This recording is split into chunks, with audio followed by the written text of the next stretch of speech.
Aral ngayon pong gabi at kayo po ang siyang ma-magnify, kayo po ang siyang may tataas, kayo ang siyang makikilala namin, Panginoon, sa oras pong ito, sa buhay po ng sa pag-aaral namin at kasama ng buhay ng mga bawat isa narito. Salamat po.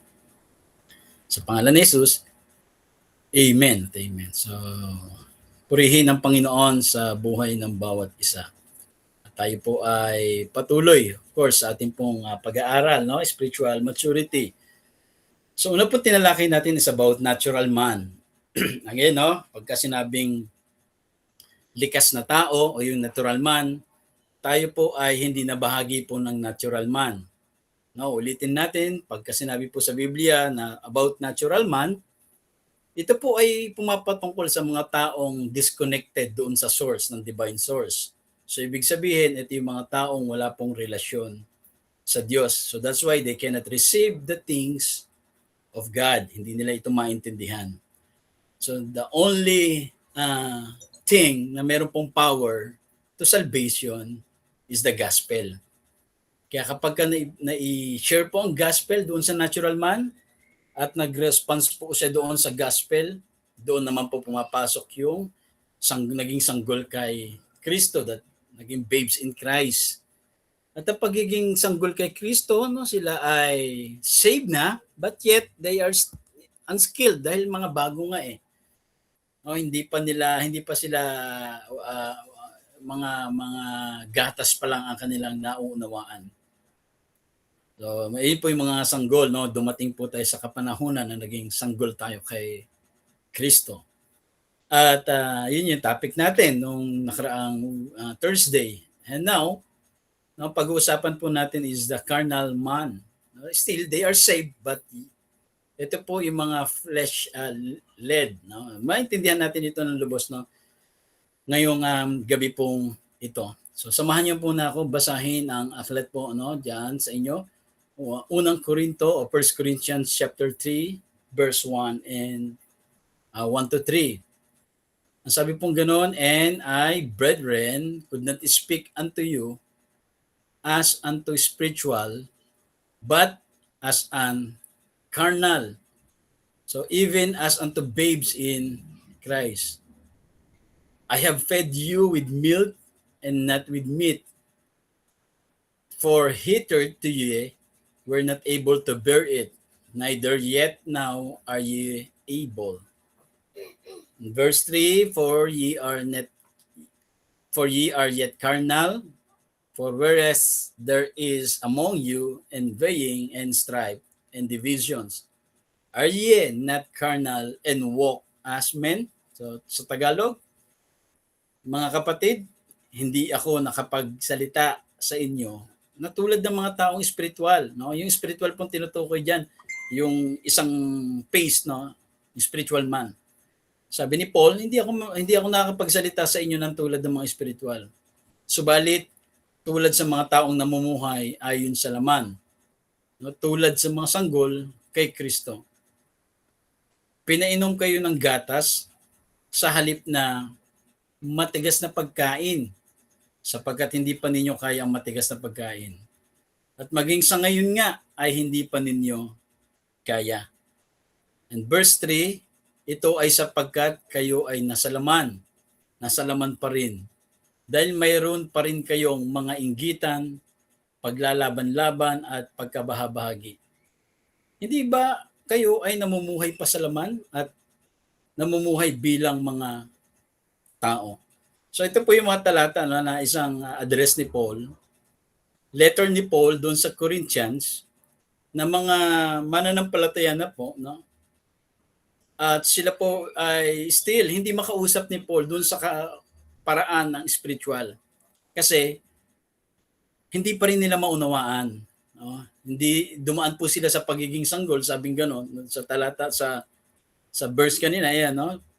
Pinainom ko kayo ng gatas sa halip na matigas na pagkain sapagkat hindi pa ninyo kaya ang matigas na pagkain.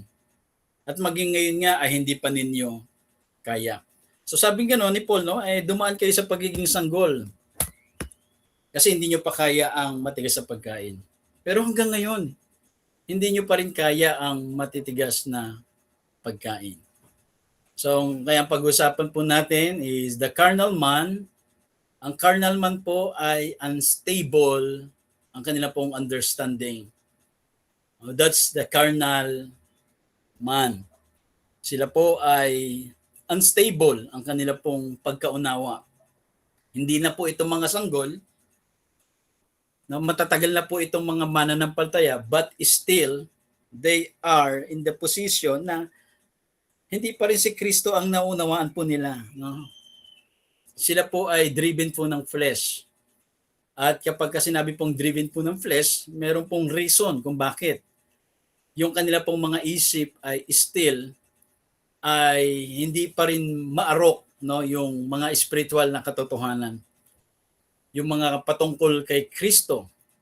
Kaya sabi ni Paul, hindi ko kayo makausap bilang spiritual. Kayo ay mga sanggol at pinainom ng gatas, hindi pinakain ng matitigas na pagkain, pero hanggang ngayon ay hindi nyo pa rin kayang ngayon. So sa New Covenant, no, isang madalas na hindi maunawaan ng tama ay yung salitang carnal. Kadalasan iniisip agad, pag sinabi pong carnal, ito ay tungkol sa kasalanan o parang kawalan ng kaligtasan. Parang may label na pagka carnal man, hindi na siya ligtas kasi nasa laman siya. Pero yung binasa po natin na 1 Corinthians chapter 3 verse 1, iba po ang pinakikita ni Paul. Ano po? Hindi niya kinakausap ang unbelievers. Ang kinakausap niya po ay mga believers. Meaning, itong mga tao pong ito ay na kay Kristo. Pero yung kanila pong identity ay hindi po nila maintindihan. Hindi pa ho ganap ang kanilang isip mula sa katotohanan kay Kristo. Kaya until now, sila po ay gumagawa by effort or flesh. Driven sila ng flesh. Ito po yung mga mananampalataya na matagal na pong mananampalataya na mukha po silang mukhang mga matured outside. But sa kanila pong understanding, ito yung mga taong hindi sila driven ng hindi driven sila ng flesh at hindi ng spirit. So ibig sabihin, hindi nila alam yung kanilang position kay Christ. No, kaya ang kanilang buhay bilang mga mananampalataya ay by flesh, no, self-effort. Gagawa ako para gumawa ang God sa akin. Ginagawang transactional ang God. Magiging mabuti para maging mabuti ang God. So, by a self-effort. Kaya kapag yun yung sinasabi natin, kapag hindi mo na unawaan si Kristo, wala ka doon sa position na yung pagkaunawa sa knowledge of Christ, kahit napilit mong baguhin yung ugali mo, ay mananatili ka doon sa mga maling pag-uugali. Kasi nga, una mong inaayos ay yung iyong labas. Yun po yung carnal man. Kaya kailangan po maintindihan muna yung bagay na meron tayo kay Kristo. So ito po yung mga ligtas, no? Dito natin makikita na isang mahalagang katotohanan. Ng spiritual maturity ay hindi ito tungkol sa position, kundi sa perception. Pagkaunawa, yung ating understanding, kung paano natin tignan. Marami, maaaring ang isang tao, siya po ay secure, no? Again, ang carnal man, they are secured in Christ. No? Maligtas pa rin po sila. Pero hindi lang nila ma-enjoy yung bagay na meron sila kay Kristo kasi nga hindi nila naintindihan. Kaya ang resulta, ano pong sabi doon sa talatang binasa natin, nagkakaroon ng division, may mga pagtalo-talo, kasi nga hindi pa na-renew ang kanilang mind doon sa katotohanan kay Christ. More on religious practices ang meron sila. Kailangan mas magaling ako, ay mga ganyan. Kailangan meron akong patunayan. Kaya kapag ang isang mananampalataya na kita na hindi ginagawa yung ginagawa niya, feeling niya mas magaling na siya. Feeling niya mas mataas na siya. So yun yung sinasabi natin, mukhang matured outside, but in reality, siya po ay carnal man. Unstable ang kanyang understanding. Siya ay secure kay Christ, marahil maraming alam na verses, masipag sa ministry, Marami pong mahusay sa pananalangin at yung mga religious practices ay kaya niyang gawin. Pero hindi niya naiintindihan yung katotohanan na meron siya kay Christ. So marami pong mananampalataya na nasa ganyang category.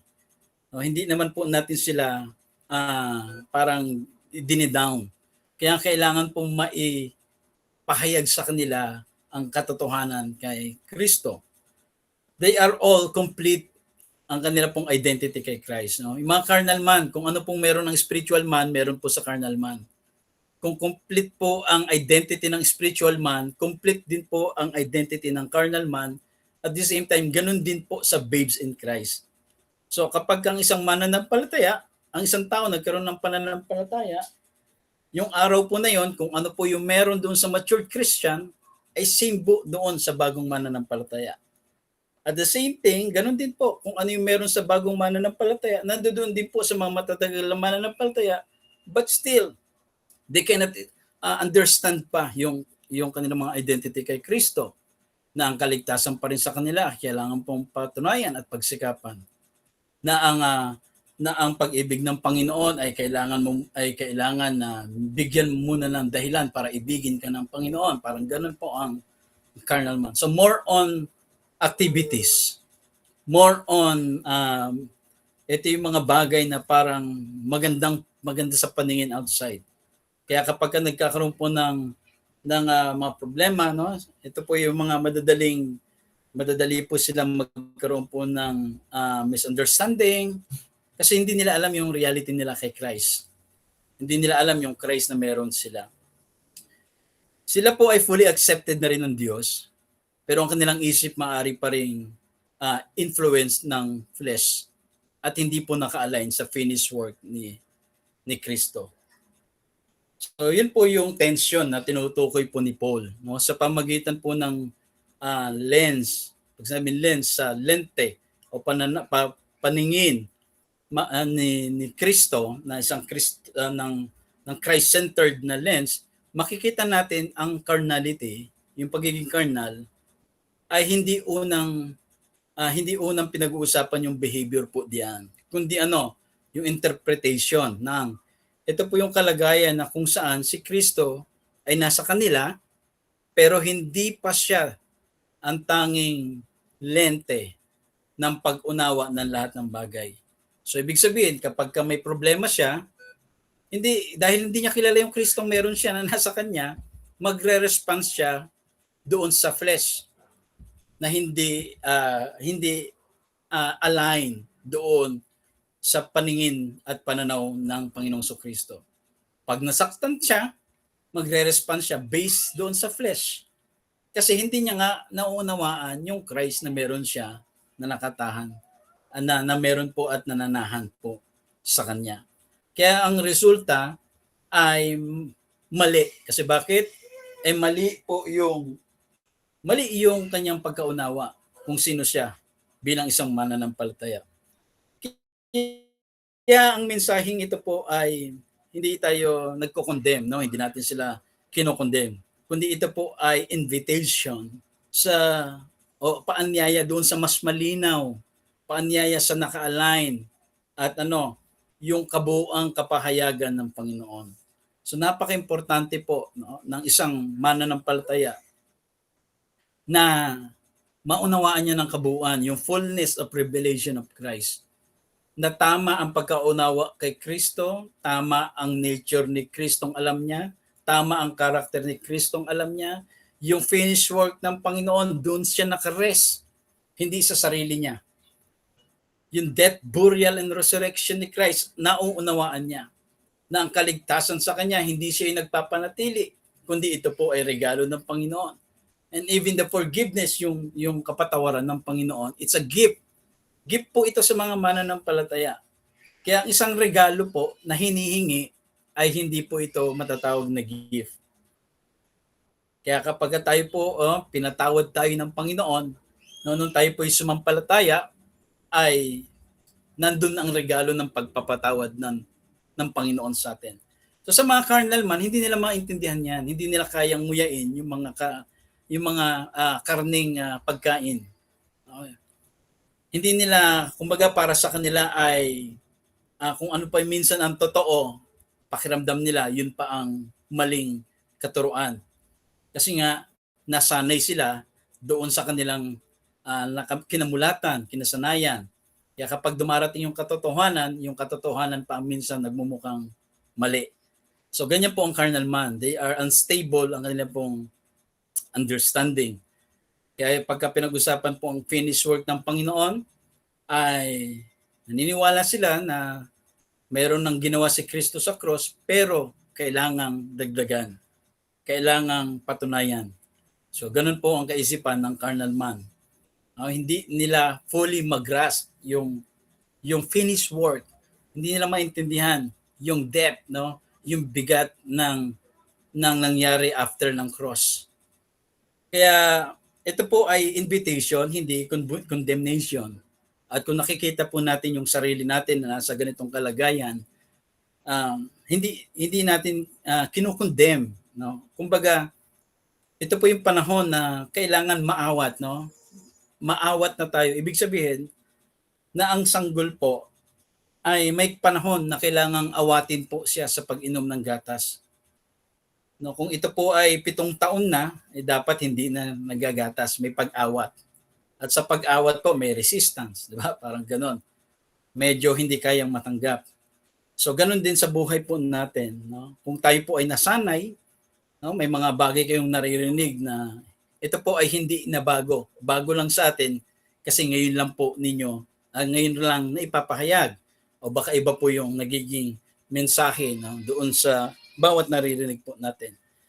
So, kaya tayo na po, dahil ang layunin po natin ay hindi lang tayo po ay na kay Kristo, kundi tayo ay mag-isip, makita at mamuhay mula kay Kristo. Kaya sa punto pong ito makikita natin ang issue po dito ay hindi kulang si Kristo sa carnal man, kundi hati ang kanilang perception, hati ang kanilang mind. At dito po pumapasok yung una nating pag-uusapan. No? So ang objectives po natin is first to distinguish yung position natin from perception in the believer's life. Ang layunin natin ay maunawaan po natin ng mga nakikinig ang pagiging karnal ay hindi issue ng kawalan ng kaligtasan. Again, hindi po ibig sabihin na sila ay nasa ganong kalagayan, sila ay hindi naligtas. Kundi misalignment po ito ng pag-iisip. Na kahit na sila ay complete na ang kanilang position kay Christ, ang kanilang perception ay kailangan pong ma-renew. So ito yung tanong natin, no, mga nakaraan, bakit ang tagal ng Christian ganun pa rin ang ugali? So ang problema po doon hindi yung ugali eh. Ang problema po doon yung kanyang understanding doon sa kanyang position and doon sa kanyang pong identity kay Christ. Again, kapag hindi po naunawaan ng mananampalataya kung sino si Kristo at kung sino siya kay Kristo, yung kanyang identity, yung kanyang reality kay Christ, ang result po niyan is flesh. Dahil ang nagle-lead po sa kanya is flesh, laman. Kasi hindi niya naiintindihan yung spirit na meron siya na nasa loob. Pangalawang bagay is to identify the danger of mixed governance in thinking. Ano ito? Ang layunin po nito na makita ng nating mga tagapagkinig ngayon na yung envy, yung strife, yung division, bunga po ito ng isang divided o hati interpretive system kung saan sabay na nag-ooperate yung Christ revelation at flesh-based reasoning sa kanilang isip. So ito po yung double-minded mind, no? Na kung saan meron siyang relasyon sa Diyos pero hindi pa clear, hindi pa pure, hindi pa niya naunawaan yung buo yung Kristong meron siya. Kaya meron pa siyang yung flesh-based, yung reasoning sa kanilang isip. So dalawa po yung nag-ooperate sa kanya pong mind. At dahil dalawa yung nag-ooperate sa kanya mind, ito yung nagre-resulta po ng yung inggitan, pagkahiwa-hiwalay, yun po yung nagiging dahilan kung bakit nagkakaroon po ng ganong outcome. Pangatlong bagay ay to lead believers into full mental alignment with Christ through revelation. Kaya po ang ating pong discipleship, ang layunin nito ay maituro na ang solusyon sa carnality ay hindi behavior modification. No, kahit na sabihin nating magbago ka na, Christian ka na, hindi mo na dapat ginagawa yan, Christian ka na, dapat hindi mo na sinasabi yan, Christian ka na, dapat hindi na nakikita sa yan, kahit na pukpukin po natin yan. Pero kung hindi niya naintindihan yung kanyang revelation of Christ, na yung lalim, upang si Kristo ang maging isang lente sa pag-iisip, sa pagtingin at pag-interpret ng lahat ng bagay, hindi po magbabago. Wala pong transformation. Kasi ang transformation po ay nandun saan? Sa understanding ng knowledge of Christ. Kay Kristo po ang pagkakaroon ng transformation. So hindi ito yung sarili mong sikap na inaalis mo, binabago mo yung sarili mo. Kapag naunawaan po ng isang mananampalataya yung bagay na meron siya kay Kristo, kung sino si Kristo, no, hindi ito yung mga church activities, hindi patungkol sa mga performance based, hindi patungkol sa dami ng alam ng isang mananampalataya, hindi patungkol sa tagal, hindi patungkol sa mga resultang meron siya, patungkol po ito sa pagkakaunawa niya kay Kristo. Na kahit na marami siyang magagandang resulta, pero hangga't hindi niya naunawaan yung Kristo na meron po siya, still siya po ay divided. Ang kanya pong ang nagko-control sa kanyang isip. Kaya the first thing na po, ang mga carnal man, they are spirit alive, but still yung kanilang mind ay carnal. No? Sila po ay buhay, ang kanilang mga spirit, pero ang isip po nila ay carnal. 1 Corinthians chapter 3, balikan po natin. Ang sabi ganon, and I, brethren, could not speak unto you as unto spiritual, but as unto carnal, even as unto babes in Christ. So yun po ang binanggit po doon, no? Brethren, binanggit niya yon. So pinapakita pong siya ay kapatid, na siya po ay kapatid sa Panginoon. So ang mananampalataya, no, a believer whose position is finished in Christ. Ang position niya po ay nandoon sa finish na kay Christ, but yung perception niya is still under formation. Kaya ito po yung mga taong that they are in Christ, but ang kanila pong isip, ang kanilang thinking is not from Christ. Kasi nga, hindi nila kilala yung lubos, yung Christ na meron sila.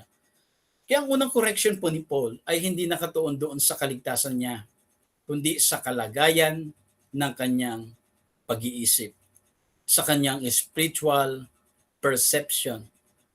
Kaya nga, binanggit natin kanina, mahalagang pansinin po natin kung paano niya sila tinawag ni Paul.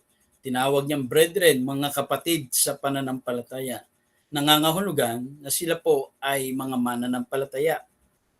In Christ, mayroon po silang tunay na posisyon at pagiging isa kay Kristo. But, sila po ay carnal.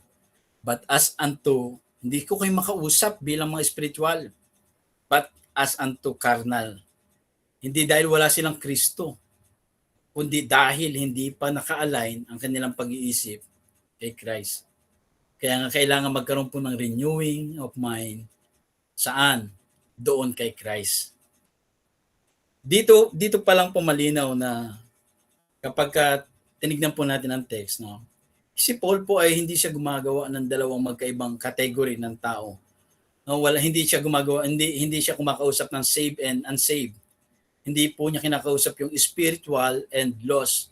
Hindi ito yung usapin no, kung sila ba iligtas o hindi. Ang tinutukoy ni Paul dito ay mas malalim. Isang internal tension sa loob po ng isang believer. Na ang believer po, sabi gano'n, whose position is finished in Christ. Wala pong duda na ang lahat ng sumampalataya kay Kristo, yung tunay pong sumampalataya kay Kristo, ang kanilang posisyon ay na kay Kristo.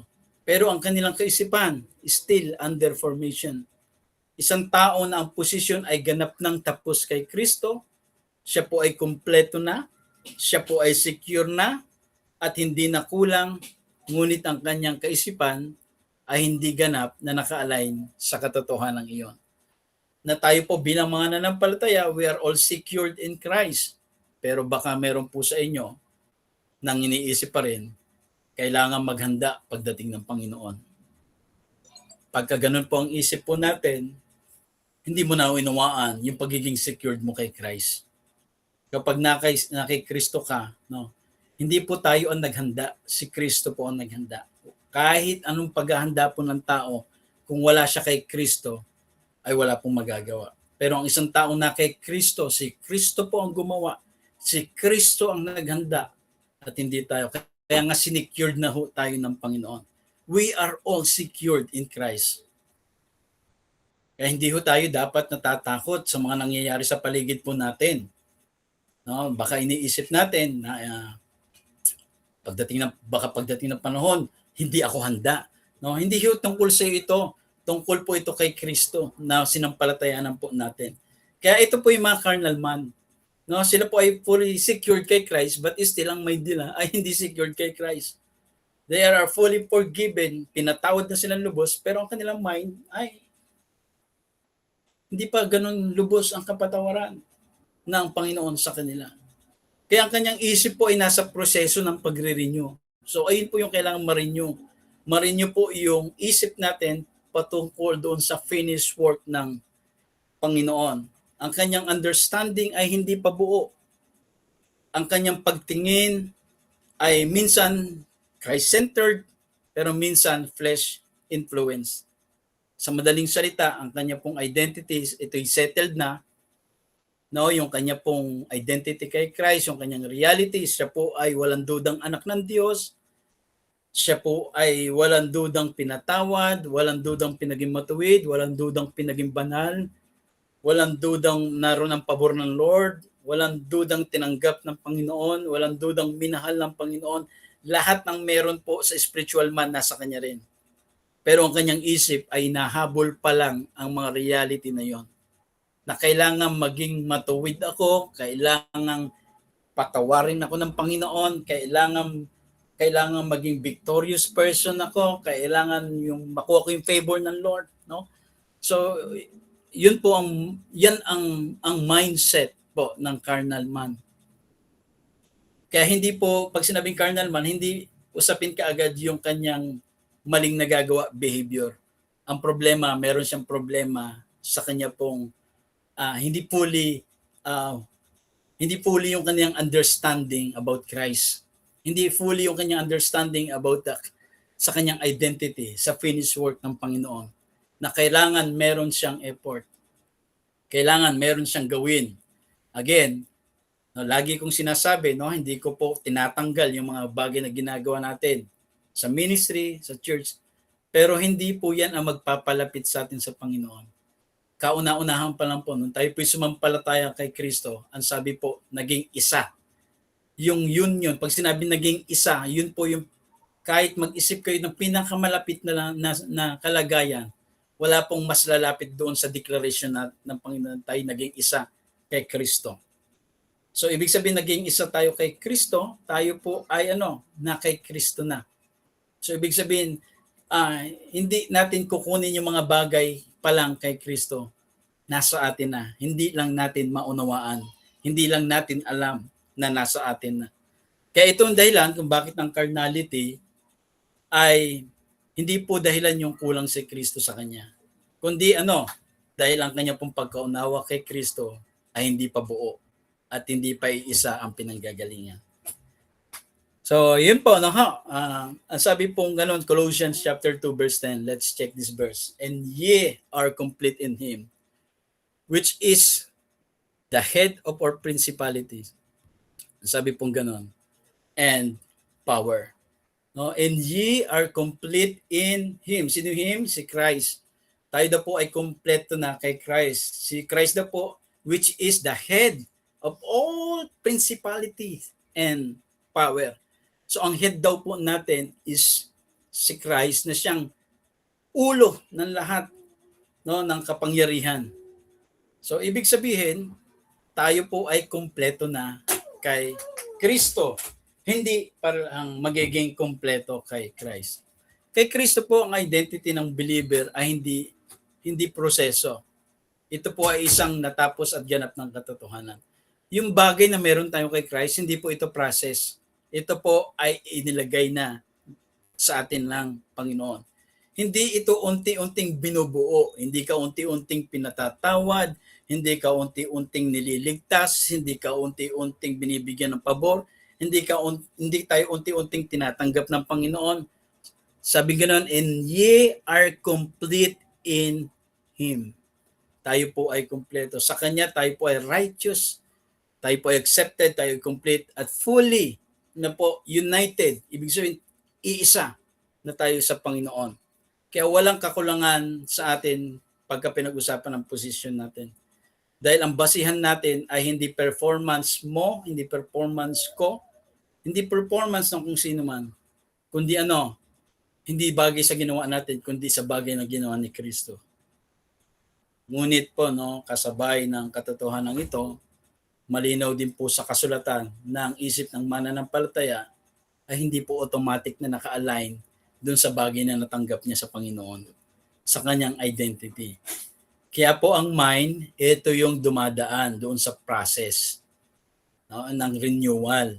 Hindi para baguhin kung sino ka kay Kristo, kundi para i-align yung isip mo kung paano mo iniisip at naunawaan ang katotohanan tungkol kay Christ. Ibig sabihin po, meron pong distinction sa pagitan po ng identity. Pag sinabing identity, it is finished na. Hindi pa lang po ito process. It is already done, complete. At yung understanding, yun po yung being renewed. Ayan po yung unti-unting napaprocess. Ito po yung unti-unting nababago at habang nababago, yung isip natin na itutuon na kay Kristo, nagkakaroon po tayo ng transformation na hindi pilit. Transformation na resulta ng pagkaunawa natin kay Christ. Na imbis na maghiwa-hiwalay, imbis na magkakaroon ng galit, ng division, because you understand the mind of Christ, nagkakaroon ka ng nare-renew yung mind mo. Hindi na lang ako magagalit. Nawawala po yung inggitan, nawawala po yung division, nawawala yung tampuhan, naalis yun. Bakit? Kasi hindi na siya driven po ng kanyang lalaman, kundi ng Kristo, ng Espiritu na meron na siya. Dahil naiintindihan niya na yung meron siya ay nagmamahal, nagpapatawad, isang Diyos na pag-ibig. Kaya yun po yung bagay na kanya po nagiging buhay. So dito po pumapasok ang konsepto ng carnality. Ang carnality ay hindi po nagsisimula outward behavior. Nagsisimula po ang carnality doon sa misalignment ng perception. Ibig sabihin niya, yung isip kailangan ma-renew. Kaya magkaroon po ng knowledge of Christ. Hindi po mapuno ang buhay ng isang mananampalataya ng mga bagay na gawain patungkol sa church, gawain patungkol sa mga spiritual na hindi naman naka-align sa katotohanan kay Christ. So, kailangan pong maunawaan, una, ay may align ng isip po ng tao. Kapag ang position natin kay Kristo ay settled na, you are in Him, you are complete and secure, pero yung perception mo tungkol kay Christ ay hindi pa buo, nagkakaroon po ng halo-halo, minsan influence, minsan sa luma, sa old ways of thinking, mixture, nagkakaroon po ng pagitan yung reality at experience. Kaya sa ganitong kalagayan, anong nangyari? Maaaring kilala mo si Kristo, ngunit hindi pa siya ang exclusive lens ng iyong pag-iisip. Kumbaga partial lang. O baka yung Kristong kilala mo sa Kanya ay mali pa yung pagkakakilala natin sa Christ. Kaya kailangan ma-renew po sa katotohanan kay Christ. Paano ma-renew yan? Kailangan pong pag-aralan natin si Kristo. Si Kristo po ang susi ng lahat. At dito makikita ang solution po ay hindi yung parang behavior modification, but the solution is the deeper revelation at renewed perception. Hanggang sa ang isip ay tuluyang maalan kung sino na siya kay Christ. So siya po ay spiritual, pero led po siya ng flesh. Secondly po, ang carnal man have a divided interpretative system.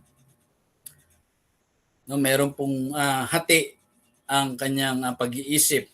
Unang Korinto, again, sa verse 3, sabi nun, ito ay sapagkat kayo ay nasa laman pa rin. Dahil mayroon pa rin kayong mga inggitan, paglalaban-laban, at pagkabahabagi. Hindi pa kayo ay namumuhay pa sa laman? At namumuhay bilang mga tao? So dito po, no, ang the evidence na binanggit ni Paul is yung, yun nga, yung inggitan, yung division, paglaban-laban. Ito po ay parang mga hindi random na kasalanan o parang mga naka-isolate na mga moral failures. Kundi ito po yung mga sintomas ng isang mas malalim na issue nga.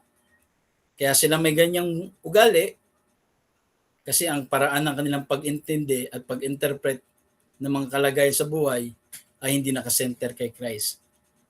Kaya kapag ang isang mananampalataya ay ang kanyang isip, no, siya po ay meron siyang carnal mind, hindi simpleng makasalanan siya. Ang tawag po doon, kundi meron siyang isip na hindi pa iisa ang pinanggagalingan ng revelation. So divided po. Kaya nung nangyayari, ang mananampalataya ay nagsisimulang mag-process ng buhay gamit yung dalawang magkaibang system. Ano ba, patatawarin ko ba? Hindi, nasaktan ako eh. Ganun po siya mag-isip. No? Ano ba, magagalit ba ako? No? Magagalit ba ako? Or hindi, alisin ko na lang sa isip ko yung galit. So divided po siya. No? Kasi nga, ganun po ang carnal mind. Wala pong iisang source. Kaya ang goal po ng bilang mga mananampalataya, magkaroon po tayo ng isang source, si Christ. At paano mangyayari yun? Kailangan po magkaroon tayo ng knowledge of Christ. So ito po yung bagay na hindi dinadaanan kasi minsan ng mga mananampalataya. Napasok kagad po sa mga bagay spiritual, mga bagay sa ministry, mga bagay na pwedeng gawin sa church, which is magandang bagay po yon. Pero wrong ang kanilang foundation pag gano'n. Kaya pagka dumadating mga trouble sa buhay, kita nyo ang tatagal na sa ministry, no? Magkasama po sa isang department, mababalitaan mo na mayroong problema sila. Doon sa department na meron sila, na sila lang naman po magkakasama. Why? Kasi nga divided ang kanilang mind. Pero kapag ang isang source nila, pare-parehas na kay Christ, Christ-centered, kilala nila yung Kristo, kilala nila yung identity nila. So hindi po magre-result ng problema. Magre-result po ito ng tama kasi mind of Christ ang tumatakbo sa kanila. So ganun po, no? Hindi problema yung hindi kaagad problema yung ugali nila. Merong ugat na kailangan pong ma-address. Kaya ang tao po ay nagkakaroon po ng mixed governance. Dalawang magkaibang voice ang sabay na nag-i-influence. Kung paano niya tinitignan ang sarili, no? Kung paano niya tinitignan yung ibang tao, kung paano niya tinitignan ang Diyos. Dalawa rin ang mind niya about God. No? Ibig sabihin, parang ang God mabait, pero ang God namamalo. Ang God mapagmahal, pero ang God mapagsik. Parang ganon. Meron dual character ang God na meron siya. Kasi hindi niya kilala fully yung God na meron siya. At kapag tayo po ay nasa ganong kalagayan, kailangan natin maintindihan yung yung true nature of Christ, knowledge of Christ. It's all about Christ. Kaya tayo po ang pag-aralan natin si Kristo. Na kung gusto nating lumago, si Kristo po ang paraan ng paglago. Kung gusto natin maunawaan ang buhay natin bilang mga mananampalataya, si Kristo po ang kailangan natin pag-usapan. So hindi po yung mga bagay na kaya mong gawin. Hindi yung mga bagay about doon sa yung kaya mong gawin para sa Panginoon. So hindi po ganoon. It's all about Christ. Kaya ang tunay na issue, hindi po absent si Christ. Absent po yung yung interpretation nila through Christ. Kaya kapag si Kristo po hindi nag-iisang reference point, nag-iisang isip, automatic na pumapasok ang ibang system ng pag-iisip. At na nagpo-produce ng mga insecurity, no? Ng mga competition, dahil si Kristo ay hindi pang central at consistent ang lens, Kaya lahat ng bagay po sa ganitong kalagayan, ang believer ay nagkakaroon po ng ganong kalagayan. At ang katotohanan, nananatili naman ang Panginoon sa kanila at maging sa atin. Hindi naman nawawala si Christ. Ngunit ano yung nawawala sa kanila? Yung clear, yung clarity kung sino si Christ, kung paano interpret ang lahat sa pamamagitan ni Kristo, kung paano magre-response sa problema sa pamamagitan ng mind ni Kristo, kung paano magre-response sa panahon ng nasaktan ka, no? Sa mind na meron si Kristo. Pero kung hindi si Christ ang magiging source, no, magkakaroon po ng division po 'yan sa mind natin. At dahil double-minded ka, so yun po yung sinasabi, ang double-minded man ay hindi niya kayang wala, sabi ganoon, ang taong nagdadalawang isip ay hindi makatatanggap. No, it's not about doon sa things na prayer natin. Na Lord, meron akong pinagpipray, pero wag na lang po pala. Lord, sige na nga po, ito na lang. Pero Lord, iba, hindi po patungkol doon yung talatang yon, yung double-minded mind. No po. Yung mind po doon is yung patungkol po doon sa mind of Christ na meron siya, yung wisdom na meron kay Christ. Pagdating kung paano haharapin po yung problema. Kaya kapag hindi si Kristo ang naging sentro, hindi niya alam kung paano harapin ang problema. Ang magiging result po niyan is driven by flesh. Sige na, kung ano yung gusto mo, pagbibigyan na lang kita. Ganun po, no? Ganun minsan ang nagiging result. Ganyan ang ginawa mo, edi patutunayan ko na lang sa iyo din na ganyan din ang gagawin ko. So nawawala na po yung mind of Christ. Kasi nga hindi naging source ang mind ni Christ. Po, naunawaan po natin. So yung pag sinabi pong ang taong pabago-bago ng isip ay hindi nakatatanggap, patungkol po ito doon saan kailangan magkaroon ka ng isang source, no? Para maharap mo yung mga problema, mga troubles na meron ka sa buhay mo. Pero kung hindi, ay magkakaroon po ng maling resulta, maling response. So hindi po patungkol ito sa hinihingi natin kay God na nagbago yung isip natin kaya hindi natin na-receive. No, hindi po yung tungkol sa prayer na gano'n. Ito po ay tungkol doon saan yung nag-iiba yung isip mo, kay mind, Christ-centered ka pero flesh-led ka pa rin. Kapag ganun ka, nasa kalagayan ka ng carnal man. Na hati, divided, ang nag-ooperate sa isip natin. Kaya yun yung sinasabi sa James, di ba? 1:8. A double-minded man is unstable in all his ways. Siya po ay unstable in all his ways. Hindi siya magiging stable kapag yes, may relasyon sa Panginoon pero hindi niya kilala yung Kristo niya. Mas napako po siya doon saan? Napako siya sa gawain ng isang organization, napako sa ministry, napako sa activity, pero yung Christ ay hindi niya fully understand yung kanyang identity na hanggang ngayon, no, may mga mananampalataya na nakikipag-away pa sa demonyo. No, they are still fighting doon sa mga demons. Ang mga demonyo po ay matagal lang talunan. Kaya hindi na po tayo dapat nakikipag-battle sa mga demon, sa mga demonyo. Sila po, alam nilang posisyon nila, sila po ay talunan na. In fact, hindi nga po sila nakikipaglaban sa isang mananampalataya. Dahil alam nila ang posisyon nila. Hindi sila pwedeng magbago ang kalagayan nila. Sila po ay talunan na. Nag-iiba lang po yung perception ng mananampalataya. Na hanggang ngayon, nakikipag-battle pa rin sa mga kaaway. Again, tandaan po natin, yung pinag-usapan natin, asan po ang real battle natin? Mind. Yung mga maling katuruan, yung mga maling Kristo, yung mga maling pananaw about God, kaya nagkakaroon po ng result sa buhay. Kaya yung sinasabi ni James, no, yung double-minded man is unstable in all his ways. Kaya ang pinagkukunan ng pag-iisip at ng kanyang pag-interpret sa reality ay dalawa. Isang bahagi na nakaangkla doon sa revelation sa Diyos, isang bahagi na naka-base doon sa self-effort. Kaya ang issue ay ang issue po dito ay hindi yung hindi mo alam ang gusto mo. Ang issue dito, meron kang dalawang lens na sabay na nag-govern sa isip mo.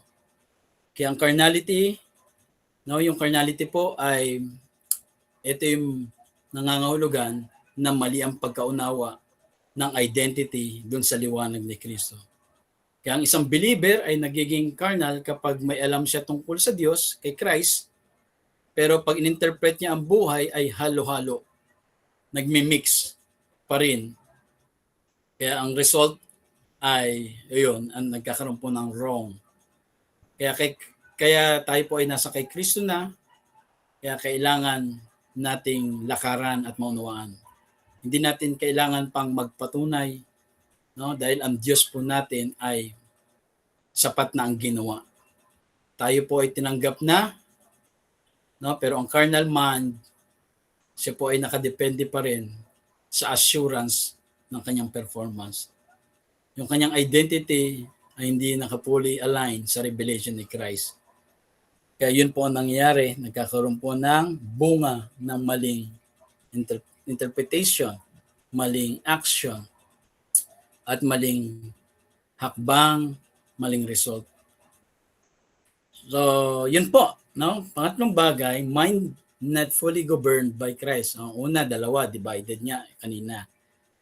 At hindi talaga fully yung kanya pong mind na governed by Christ. Bakit? Doon sa Corinthians chapter 2 verse 15 to 16. Sabi ko na nauunawaan ng taong nagtataglay ng espiritu ang kahalagahan ng lahat ng bagay. Ngunit hindi siya maunawaan ng taong hindi nagtataglay ng espiritu. Sino ang nakakaalam ng pag-iisip ng Panginoon? Sino ang makakapagpayo sa Kanya? Sino ang makakapagpayo sa Kanya? Ngunit nasa atin ang pag-iisip ni Kristo. Again, no? Napag-usapan na natin to about mind of Christ. No? Ang sabi ganun, sino nakakalam ng isip ng Panginoon? Pero sinabi po doon, ngunit nasa atin ang alin? Pag-iisip ni Kristo. So, ibig sabihin, kailangan na alam natin ang magiging isip, no? Malalaman natin ang isip ng Diyos sa pamagitan ng isip ni Kristo. At yung isip ni Kristo ay nasa atin. So, it's not about yung pagiging all-knowing. No? Hindi ito yung tinutukoy doon na parang alam mo na lahat ng alam ng Diyos. Hindi. Pag sinasabi pong gano'n, yung patungkol po dito ay kung paano ang isip ng Diyos sa ganitong sitwasyon. Paano ang isip ng Diyos sa ganitong problema. Paano ang isip ng Diyos sa ganitong kalagayan. Kung wala ka sa Panginoon, hindi mo alam. Pero dahil nasa Panginoon ka, meron kang isip ni Kristo. Nasa atin ang isip ni Kristo. Ibig sabihin, alam natin kung paano mag-response sa mga trouble sa buhay, sa mga pangit na sitwasyon, sa mga unexpected na kalagayan dahil nasa atin ang isip ng Panginoon. Ngayon, para natin maintindihan yon, kailangan nating mapag-aralan si Kristo. Si Kristo po ang susi po ng lahat. Nagkakaroon po ng gap ang kapahayagan ng Panginoon. No, ibig sabihin, kilala niya ang Panginoon pero hindi fully si Christ ang nag-govern sa mind niya. Kaya mapapansin natin yung approach po ni Paul sa buong usapan. Hindi po yung kagad correction, kundi meron siyang inire-reveal. Meron pong revelation muna. Bago niya tawagin silang carnal doon sa chapter 3, no, inilatag niya muna po doon sa chapter 1 ng Corinthians, sa chapter 2 ng 1 Corinthians, yung foundation na inilatag niya po doon na ang wisdom of God ay revealed na kay Christ, na ang Spirit ang nagbibigay ng understanding, at higit sa lahat, that we have the mind of Christ. So bago niya in-address yung carnal mind, ipinaalala muna ni Paul yung tunay na kalagayan ng isang mananampalataya. But still, hindi nila maintindihan. Kaya sabi ni Paul sa kanila, hindi ko kayo makausap sa spiritual, but sa pagiging karnal. Ibig sabihin, ang solusyon ni Paul ay hindi magsimula sa i-correct yung kanilang pagtatalo-talo, yung kanilang inggitan, yung kanilang pagkabahagi. Hindi yun ang main goal ni Paul. Ang main goal niya ay ma-correct yung isip nila sa katotohanan kung sino sila kay Kristo. Kaya kapag dumating yung chapter 3, hindi niya sinasabing wala silang Christ. Ang sabi niya ay hindi pa si Kristo ang nag-govern sa kanilang pag-iisip. Ito po ay larawan ng isang carnal condition. No, doon po, itong sa chapter 2, dito inilatag muna ni Paul. No, sino makakaalam? Nasa atin ang isip ng Panginoon. Pero hindi niya ina-address po yung pangit na behavior na meron pong kaguluhan na nangyayari sa Korinto. Ang ina-address niya, mali ang nagiging source ng isip ng mga taga-Corinthians. Na meron silang mind of Christ, pero hindi yung mind of Christ ang nag-govern sa mind nila. Kaya ang result, talo-talo, inggitan, division. The same thing po sa buhay po natin. Kailangan maintindihan po natin. Magkaroon po tayo ng kaisipan ni Kristo. At paano tayo magkakaroon ng kaisipan ni Kristo? Kailangan natin pong aralin ang aral ni Kristo, the doctrine of Christ. Kaya mga mananampalataya dito po, kilala nila si Christ, naniniwala sila kay Kristo, at tunay sila po ay na kay Kristo, walang duda. But sa practical po level ng kanilang isip, sila po ay patuloy pa rin nagpa-process ng buhay gamit yung lumang kaisipan at ang ini-interpret nila ang kanilang situation gamit ang dating paraan ng pag-iisip. Tumitingin sa sarili at binibase doon sa human standards, hindi sa finished work ni Christ. Sa madaling salita, meron ng revelation, may kapahayagan na, pero hindi pa rin nila naunawaan. Kaya hindi yun ang nag-govern sa mind nila. May knowledge sila kay Christ, pero hindi pa yun ang nagiging source ng kanilang pag-iisip. So dito po natin nakikita yung lalim ng issue ng isang carnal man. Kaya ang carnality ay hindi kakulangan ng truth. Yung truth nasa kanila. Kundi delay lang yung truth na nauunawa na sa kanilang pagkakaunawa. Kaya kailangan pong maunawaan, maituro si Kristo, mapag-aralan si Kristo, teaching about Christ. It's all about Christ. No, wala pong ibang doctrine na kailangan pong pag-usapan pagdating sa Biblia. It's all about Christ. Doctrine of Christ. Si Kristo lang ang makapaglalago. Dahil tayo ay pinanganak kay Kristo lang din po tayo lalago. Kaya ang sagot po, mas malinaw na revelation dapat kay Kristo. Tayo ay spirit-enabled understanding at naka-align ang isip sa isip ni Christ. Kaya kapag ang mananampalataya ay ang mga mananampalataya, hindi lang po tayo merong Kristo, kundi si Kristo ang iisa dapat na pinanggagalingan ng pag-iisip, ng pagtingin, ng pag-interpret ng lahat ng bagay sa sitwasyon natin, kundi si Christ lang. Kaya sabi sa Philippians 2:5, let this mind be in you, which was also in Christ Jesus. Hindi po ito advice na po. Hindi po ito parang opinion na kailangang pakinggan. Kundi ini-insist po sa mga mananampalataya na dapat ang isip natin ay maging gaya ng isip ng Panginoong Kristo. Kasi kung hindi, malalagay tayo sa posisyon na tayo ay carnal man. Na kahit na marami kang alam verse, marami kang nililidnao, kahit pa may church kang inahandle, kahit pa naging mabunga ang iyong gawain, pero hanggat hindi si Kristo ang centered sa mind mo, you are still in the position of carnal man. Unstable in all of your ways. Hati ang isip. Kaya anong goal? Magkaroon po tayo ng kaisipan ni Kristo. So this is our confession, declaration. I am in Christ and my mind is being renewed daily. I reject divided perception and choose Christ as my only lens of truth. Ako ay kay Kristo at ang aking isip ay patuloy na binabago araw-araw.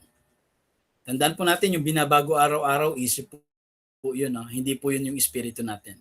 Tinatanggihan ko ang mga hati-hating pag-iisip, divided mind, divided perception, at pinipili ko si Kristo bilang aking tanging salamin ng katotohanan. Praise God, tayo po ay manalangin. Salamat po sa gabing ito, Panginoon. Nawa po sa mga kapatid namin narito. Hindi namin sila kinokondemn, Lord. It is an invitation to receive. Ma-receive namin yung fully understand namin about you. Makilala ka namin ng precise, ng pure, ng accurate. Makilala ka namin at kayo ang maging source ng lahat ng response namin outside. Nang sa gayon, Panginoon, hindi kami magkamali. Hindi kami magresulta ng pangit dahil isang source ang pinagmumulan at hindi divided, Panginoon. Salamat po. We praise you. We honor you. In Jesus' name. Amen. And amen. Pinagpalang gabi po sa ating lahat. Amen. Amen. Amen. Maraming salamat po, Pastor Charles. Amen po. Nakaka-bless. Ang message, na naging malinaw sa atin, naging malinaw po sa atin yung ibig sabihin kung paano ba ang katayuan, yung posisyon at kaisipan ng carnal man at yung spiritual man. Amen po, Ang ganda. Nag-iwan po si Pastor Charles ng 3 keys, dito. Carnal man is unstable and in understanding, Yung pangalawa po, kung hindi po ako nagkakamali, kung mali po, Pastor, pakitama po. Yung pangalawa po ay pangalawa. Amen. Makita. Amen, Pangalawa. Ayan, babanggitin ko na lang po yung aking mga nasulat, kung paano ipinaliwanag po ni Pastor, amen, yung pagkakaiba ng carnal man and dun sa spiritual man, amen po, na malaking-malaki ang pagkakaiba. Ang carnal man, bumabase pa rin minsan sa kanyang flesh, bumabase pa rin doon sa kanyang magagawa at hindi bumabase dun po sa ginawa na po ng ating Panginoong Jesucristo. And yung spiritual man po, stable na, settled na ang kanyang kaisipan, centered na ang kanyang isipan sa ating Panginoon. Nakapokus siya sa ating Panginoon at hindi dun sa magagawa ng kanyang sarili po. Ang ganda ng pare-pareho po tayo nakinig marahil marami din po kayong nagrema dyan sa inyo at kaya po ngayon kung tayo may mga katanungan, may nais tayong mas gawing malinaw, maaari po tayo magtanong sa ating mahal na pastor sa pamamagitan ng pagtataas po ng ating mga kamay. Amen po, kung sa may nais pa po na karagdagan, ay pwede rin po tayo mag-insight po. Amen. Ayan. Sige po, Sis Pabrin. Amen po. Amen, Pastor. May katanungan lang po ako. Sabi niyo po kanina sa carnal mind, tama po ba? Wala na tayong paano ba yan? Hindi ko alam kung tama yung sasabihin ko.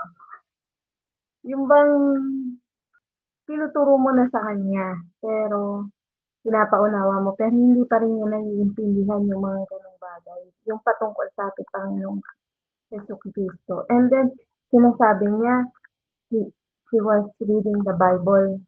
And yung ganong pag-unawa na hindi niya kayang tanggapin yung mga sinasabi mo sa kanya, ano po ba yung dapat natin Amen po, Pastor. Nag-gets niyo po ba yung ibig ko sabihin? Opo. So, nagbibigay picture na merong naririnig niya ang about Christ pero hindi niya naintindihan. So ano po ang kailangan gawin sa ganong klaseng tao? Una po ay kailangan po niyang manatili sa pag-aaral kay Kristo. Pangalawa, ang pagre-renew po ng mind ay manggagaling po mismo doon sa tao. Siya po ang magre-renew ng mind niya. Kasi minsan, yung mas matagal na paniniwala natin, mas yun ang totoo sa paningin natin. Pero kapag dumarating ang truth, no po, ay hindi kaagad unang matanggap po yan eh. So doon po dumarating po yung process. Pero yung willingness na matuto po ay pagpapakita na unti-unti siyang nagde-demolish ng mga naimbak sa isip niya at willing niyang maintindihan. So ang Panginoong Kristo. So no, kailangan lang pong proseso talaga. Hindi bigla eh. Minsan kasi nagugulat tayo eh, parang ganon. Kasi nga nasanay tayo dito sa ganitong kalagayan. Kaya kapag dumarating, parang hindi kaagad po natin matanggap. Pero ang kagandahan po doon, meron pong heart na willing siya mag-unlearn at mag-relearn. Kasi ganun din po ang mga time po nila Paul. No? Sila po ay tumanggap na kay Kristo, but ina-address pa rin ni Paul yung isip nila. Hindi nyo ba maintindihan? Kaya nga mayroon ding binanggit sa Galatians na sabi niya gano'n. Mga parang may binanggit si Paul sa kanila na hanggang ngayon, sabi niya, nagsimula na nga kayo sa Espiritu, ibig sabihin, you are saved by Christ, pero bumabalik pa rin kayo na para maging matuwid sa pamagitan ng sarili nyong laman ng inyong gawa. Na pinakikita ni Paul na sila yung mga mananampalaya but still yung kanilang buhay, isip is nasa posisyon silang carnal man. Kasi gumagawa pa rin sila based doon sa gusto nila. Kasi doon sila nasanay, itong mga taong ito nasanay sila sa ganong kaparaanan, nasanay sila sa ganong way ng pagiging matuwid, kailangan mong patunayan. Pero sabi ni Paul, hindi na nga, meron nang tinapos si Christ